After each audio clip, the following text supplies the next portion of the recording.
Lucas 7, versículos del 1 al 10. Jesucristo nos dijo una vez, cuando visitó su lugar donde se crió, Nazaret, que no había profeta en su propia tierra. Y hay personas con muchos dones que en muchas ocasiones no son reconocidos en su entorno. ¿Sabe? En mi época había un cómico norteamericano que hizo muchas películas, se hizo muy rico. Muchos de ustedes se acordarán de él, ya él murió. Judío. Jerry Lewis. Y Jerry Lewis también dirigió por muchos años, fue presidente del telemaratón contra la distrofia muscular. Yo me reía mucho con él, con sus películas, pero también yo era adolescente. Y como adolescente al fin, los adolescentes se ríen de cualquier cosa. Por eso que usted ve que los adolescentes se ríen mucho. Y en Estados Unidos tuvo fama, definitivamente, y como filántropo fue muy reconocido, pero en forma artística, no recibió el reconocimiento que él hubiera esperado. La crítica más bien es que Jerry Lewis era muy muecoso, no sé si ha visto sus películas, ponía muchas caras, así, y todas esas cosas. Y el pueblo norteamericano le gustaba más la comicidad más natural. Había una competencia entre él y Bob Hope, que era otro cómico muy famoso, y había un cómico más profundo que era Jack Lemmon. Lo siento por los jóvenes que viven en otro mundo, que no entienden lo que estoy diciendo. Y yo le había dicho a ustedes una vez hace muchos años que mi padre le encantaba Jack Lemmon. Pero yo veía algunas veces a Jack Lemmon y no entendía nada porque es otro tipo de comedia.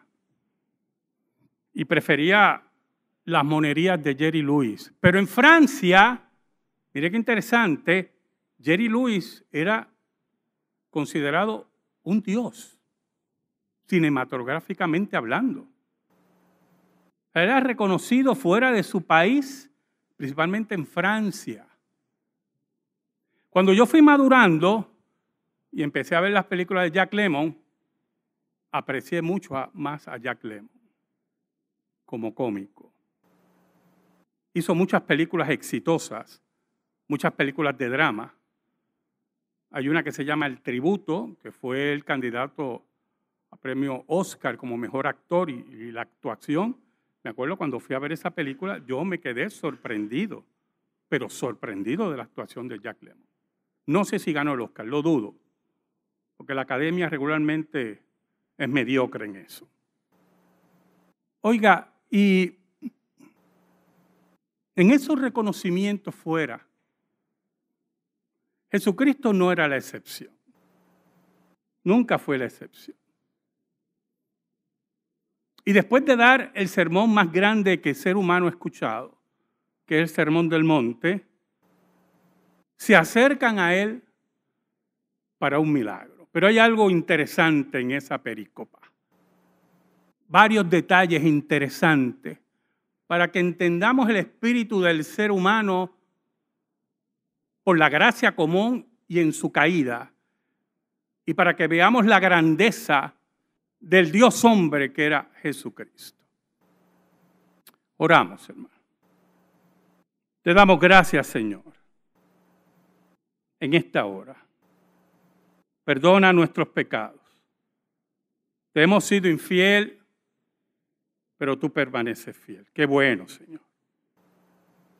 Porque nos miras y nos amas, Padre, a través de los méritos de tu Hijo. Y nos abrazas en medio de nuestra angustia y dolor. Nos das la alegría y la paz que el mundo no nos puede dar. Yo te pido, Señor, que el Espíritu de Dios recorra este lugar. Toque el corazón de aquellos que no son tuyos en el exterior, pero que sabemos, o tú sabes, que tú has elegido para salvación. Fortalece a tu iglesia por medio de tu palabra. Redarguye, corrige, consuela, bendice según tu voluntad. Y ayúdanos, Señor, a exponer tu palabra. En el nombre de Jesús oramos. Amén. Lucas 7 dice, después que hubo terminado todas sus palabras al pueblo que le oía, entró en Capernaum. Y el siervo de un centurión, a quien éste quería mucho, estaba enfermo y a punto de morir. ¿Sabe? Uno de los evangelistas nos dice, posiblemente Mateo, que cuando Jesucristo terminó su sermón del monte, la gente lo admiraba, estaba estupefacta por las palabras que había dicho el maestro. Porque predicaba con autoridad y no como los fariseos. Transmitía la verdad, transmitía la seguridad que tiene que darnos la palabra de Dios. Transmitía la confianza de aquel que por el Espíritu de Dios convencía a los corazones de los suyos. Y Lucas nos insinúa algo cuando dice, después que hubo terminado todas las palabras al pueblo, después de haber expresado ese sermón, se movió a Capernaum. Capernaum estaba cerca. Se mueve allá, posiblemente buscando descanso. Pero las multitudes lo seguían. El pueblo lo seguía. Y inmediatamente que entra a Capernaum, recibe la visita. Dice, y el siervo de un centurión, a quien éste quería mucho, estaba enfermo y a punto de morir. Mateo dice que su enfermedad era terrible, paralizante. Posiblemente estaba en una agonía final. Y la última esperanza del centurión era Jesús. Oh, hermanos, que nuestra única esperanza siempre sea Jesús. ¿Oyó? Que no sean los puestos de trabajo, que no sea un buen sueldo, que no sean títulos o apellidos, que nuestra esperanza y nuestro sostén siempre sea Jesús. Y lo interesante que este centurión, el término centurión viene porque tenía soldados. Bajo mandato, regularmente 100 soldados o un poco más. Este centurión había oído del maestro y no importando su posición militar y política, buscó la esperanza en Jesús. Porque no hay cosa más terrible en el ser humano. Aquello que hizo caer a uno de los ángeles más preciosos de Dios, que es el orgullo, la soberbia, la vanidad. Pero a él no le importó. Y es interesante, porque este centurión es gentil, es romano, pertenece a las fuerzas de ocupación, esa palabrita que le gusta mucho a la izquierda, a las fuerzas de ocupación en Palestina. Pero había visto algo interesante en la religión judía. Había visto una esperanza en el Dios de Israel. Y lo vamos a ver más adelante. Mira el versículo 3. Cuando el centurión oyó hablar de Jesús, le envió unos ancianos de los judíos rogándole que viniese y sanase a su siervo. Es interesante que el centurión escoge a los enemigos de Jesús para que le hable. Escucha, hermano. Escuche muy bien. El relato que nos va a llevar de la mano explica por qué ocurre esto. Y el centurión, que no es judío, que pertenece a las fuerzas invasoras reconoce el poder de Jesús, reconoce la estatura moral de Jesús. Los ancianos que él envía odian a Jesús. Y usted dirá, pastor, ¿cómo usted sabe eso? Bueno, si usted lee los evangelios, todo ese grupo de sátrapas se unieron para matar al maestro, creo, no sé si eso se llama odio, yo no sé cómo usted le llama. Oiga, y él ve en el maestro aquello que no ven los judíos, los ancianos. Aquello que ellos no reconocen del maestro. Aquel brillo, aquel sendero luminoso que significa Jesús, que es Jesús. Entonces manda a los ancianos, porque los ancianos tienen una deuda moral con él. No se crea que esto es algo así de, nos cae bien este centurión. No, hermano, eso no existe. Aquí eso no existe. Y usted verá por qué.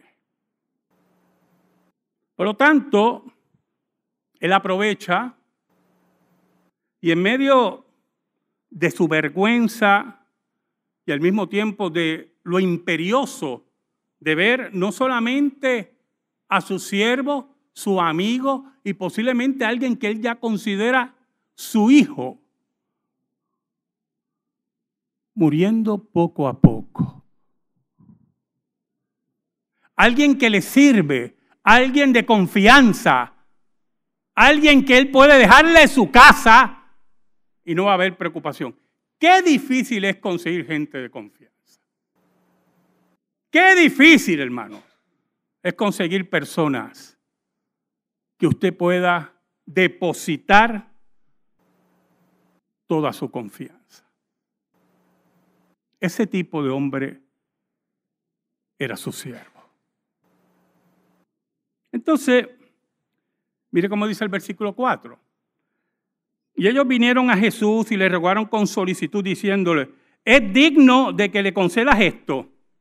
Ya la cosa se va complicando, porque el fariseísmo caduco, quebrado, inmoral, introduce un aspecto de méritos. Entonces dice que le rogaban imperiosamente.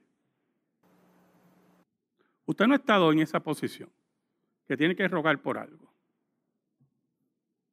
Yo admiro y felicito a las personas que no han estado nunca en esa posición, porque es una posición angustiante. Yo he estado en esa posición. ¿Oye, hermanito? Posiblemente usted le rogó a un policía, no me deje el ticket. Angustiosamente. Y como ahora las multas en Puerto Rico no son $10, pero otro tipo de petición de angustia, porque es la petición ante la muerte. Y allí estaba aquel que el centurión consideraba que podía vencer la enfermedad y extirpar la muerte. Mire qué gran reconocimiento tenía el centurión de Jesús, que esos ancianos que fueron enviados no reconocían. Mire el versículo 5. Porque ama a nuestra nación y nos edificó una sinagoga. Pues, tenemos una deuda con él. Nos ama tanto que hasta edificó una sinagoga. Posiblemente un centurión con dinero, con contactos. Un centurión que aparentemente abrazaba la religión de Israel. Reconocía la religión de Israel. Era un hombre que ellos reconocían o veían como bueno, término bueno, en forma general. Un hombre noble. Usted ha conocido personas así, nobles. Yo he conocido muchas personas nobles, ¿oyó? Hombres y mujeres, que por la gracia común son hombres y mujeres nobles. ¿Sabe? Yo una vez fui profesor en un sitio en particular Y yo no sé qué pasó en una clase, que 2 estudiantes fueron a acusarme donde el decano, que yo como que me había burlado de ellos. Por unas razones que le puedo decir allá afuera, no las voy a decir aquí. Y si quiero decírselas también. Oiga, y el decano me llama y me dijo, mira, yo hablé con ellos y me extraña mucho. Y dijo algo, no lo tome a mal, ¿ok, hermano? Porque quiero ilustrar. Porque yo hablé con ellos y le dije, caramba, Carlos Cruz, que se burló de ustedes. Y le dijo a ellos, yo creo que deben hablar con él, porque yo lo reconozco como una persona noble. Y yo hablé con ellos y ellos habían malinterpretado mis palabras. ¿Sabe? El Evangelio nos invita a ser nobles, ser gente que tratemos a nuestros amigos y enemigos con nobleza. ¿Sabe, hermano? Cualquiera podía pensar que Jesús accede, escuche, porque esa es la persuasión. Tiene que analizarme el texto. Yo, hermano, esa es la persuasión que ellos utilizan. Mira, nos construyó una sinagoga. Oíste, judío. Eso es lo que le están diciendo. Tú que eres judío. Y la gente que estaba allí, que posiblemente oyó el sermón del monte, posiblemente no escuchó Lucas 6, del 27 en adelante. Cuando Cristo dijo, pero a vosotros los que oís os digo, amad a vuestros enemigos, haced bien a los que os aborrecen, bendecid a los que os maldicen y orad por los que los calumnian. Al que te hiera en una mejilla, presentarle también la otra, y al que te quite la capa, ni aun la túnica le niegues. A cualquiera que te pida, dale, y al que tome lo que es tuyo, no pidas que te lo devuelva. Y como queréis que hagan los hombres con vosotros, así también haced vosotros con ellos. Pero el versículo 32 y 33 me encanta. Porque si amáis a los que os aman, ¿qué mérito tenéis? Dice Cristo. Porque también los pecadores aman a los que los aman. Y si hacéis bien a los que os hace bien, ¿qué mérito tenéis? Porque también los pecadores hacen lo mismo. Y por ahí sigue la pela, ¿oye? Porque eso sigue ahí dando cantazos en el Sermón del Monte. Entonces Jesús, si aquellos pensaban que Jesús fue persuadido porque él le construyó una sinagoga, no habían oído al maestro. No lo habían oído. No sabían su filosofía de vida. No sabían lo que era vivir el Evangelio. A Jesús no tenían que persuadirlo. Entonces el versículo 6 nos dice, y Jesús fue con ellos, pero cuando ya no estaban lejos de la casa, ya estaban llegando, el centurión envió a él unos amigos diciéndole, Señor, no te molestes, pues no soy digno de que entres bajo mi techo. Y aquí hay algo importantísimo. No habla de Jesús como sanador. Habla de Jesús como el epítome de la ética y de la ley de Dios. Habla del carácter del maestro, que es tan sublime que yo no soy digno ni de hacer. Es el centurión que reconoce la grandeza de Jesús, la santidad de Jesús, la singularidad del maestro. Posiblemente si soy yo el que me llaman cuando estoy cerca de la casa y me dicen eso, pero me habrá dicho allá, tengo que llegar hasta aquí, porque soy un pecador asqueroso que no sabe ni la hora que es, pero el maestro, hermano, qué cosa increíble. El maestro que ama, el maestro que extiende sus brazos, el maestro que escucha. Ese es nuestro Señor, ¿oyó? Todavía nos escucha. Todavía está cercano todavía está al lado de nosotros, reina en nuestra vida y en nuestro corazón. Él nos escucha. Oiga, versículo 7. Por lo que ni aún me tuve por digno de venir a ti. Pero di la palabra y mi siervo será sano. Entonces, de dignificar al maestro pasa a lo de la sanidad. Pero primero lo adora, le rinde culto, reconoce que es Señor sobre todo. Y eso es lo que nosotros tenemos que entender en nuestra vida. Cuando le hacemos peticiones a Dios, tenemos que reconocer primero, tú eres el Señor y se hace según tu voluntad. Pero escúchame si es posible. Qué cosa tremenda, hermano, esto. Oiga, entonces utiliza un sistema de lógica, haciendo una analogía de su posición con la del maestro. Dice, porque también yo soy hombre, versículo 8, porque también yo soy hombre puesto bajo autoridad y tengo soldados bajo mis órdenes. Y digo a este, ve y va, y al otro, ven y viene. Y a mi siervo, hace esto y lo hace.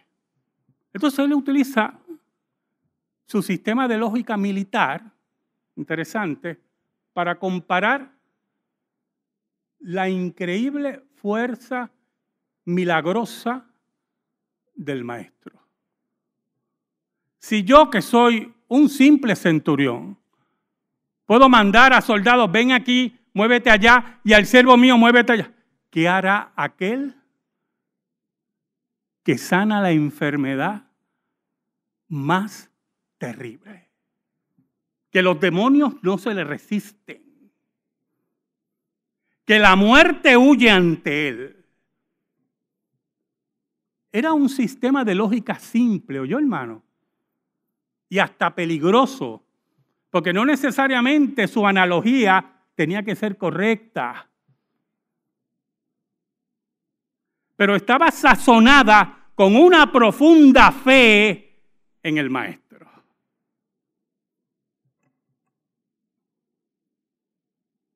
¿Sabe, hermano? Yo siempre le invito a usted que toda la semana usted ore. No tiene que tirarse a una esquina de rodillas con saco y cilicio, ¿yo?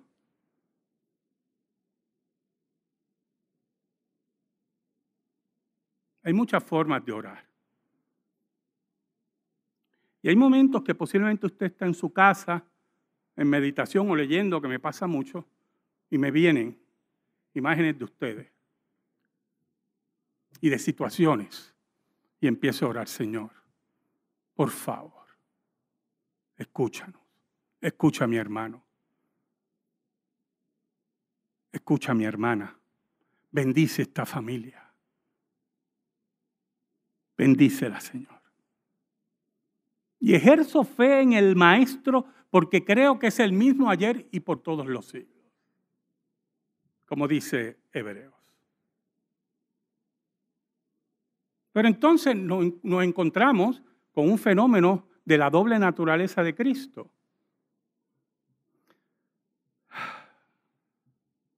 Porque el Maestro como ser humano no sabía todas las cosas. La naturaleza divina le iba informando a la naturaleza humana. Y él iba creciendo en estatura, dice la Biblia, y en conocimiento y sabiduría. Y él iba a visitar ¿a quién? A un centurión, posiblemente con todavía raíces paganas, posiblemente con ciertas supersticiones, pero no esperaba las declaraciones del centurión. Y cuando él oye lo que le dice, mire cómo dice Jesús. Lucas sobre Jesús. Al oír esto, Jesús se maravilló de él y volviéndose dijo a la gente que le seguía, ve, la gente está detrás del maestro. Qué bueno cuando seguimos al maestro, ¿yo? No seguimos a los maestros, seguimos al maestro. Como los reformadores nos enseñaron que siguieron al maestro y decidieron entregar vida, hacienda, hijos, fortunas, tierras, porque decidieron seguir al maestro. Oiga, se maravilla y entonces, qué tremendo, oiga. Yo estoy leyendo ahora y estudié el texto y veo más cosas. Y decide enseñar nuevamente. Se vira y le dice a la multitud para enseñarle: os digo que ni aún en Israel he hallado tanta fe. ¿Sabe algo, hermano? Volvemos a lo que dije al principio. En Israel, que se supone que oyera al Mesías, que lo siguiera, que lo obedeciera, que se rindiera ante él en arrepentimiento, nunca Jesús había encontrado una fe como la de este centurión. Ni en el Israel que espera el Mesías, el Israel de la Jerusalén bendita, el Israel de los sacrificios de animales y de toda su religión, nunca había encontrado una fe así. ¿Sabe lo que ocurrió? Mire el versículo 10. Y al regresar a casa, los que habían sido enviados hallaron sano al siervo que había estado enfermo. ¿Sabe algo, hermano? La enfermedad va a llegar a nuestras vidas tarde o temprano. La muerte va a llegar. Los problemas van a llegar. Las dificultades más insólitas van a llegar. Allí está el maestro. Aquí está el maestro.